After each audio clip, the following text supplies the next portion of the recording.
Hi, I'm Dave Spaulding from Handgun Combatives. Prior to opening my training business, I spent 35 years in law enforcement, various capacities, various agencies.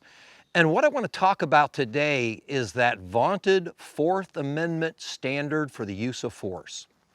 I have kind of an interesting perspective on this because I was a law enforcement officer long before Garner versus Tennessee and Graham versus Connor, before Fourth Amendment actually existed as far as its application to doing force. In a nutshell, they basically determined that the Fourth Amendment stated that the force against another person from a government agent had to be reasonable based on the circumstances at hand. Prior to that, all it had to be was executed in a good faith effort. And let me tell you something, there are a lot of people out there that had flashlights this long, the size of a tailpipe, and they had a pretty good faith understanding that when they hit you in the head with it, it was probably going to work. But we realize that is not a good way to enforce the law because let's be honest, we are not at war with the society we're sworn to protect. We are policing society, and we have to do that policing judiciously.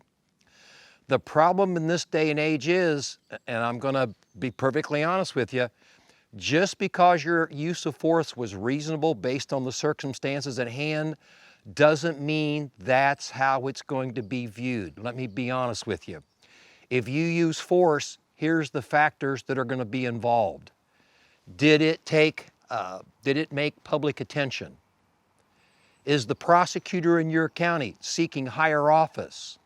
Is your sheriff or chief, are they concerned about their position in it? Did CNN or some other news outlet take interest in it? With the proliferation of cameras everywhere, your force is probably going to be on film someplace. And all of these factors are going to be involved. Now, it doesn't mean that at the time you actually go to trial that you won't be judged on a reasonableness standard.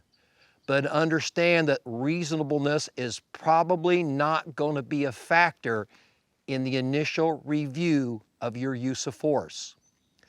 Listen, use your brain, be judicious, do the best you can, but in the end, remember the first rule of law enforcement as stated by Sean Connery in the excellent movie The Untouchables?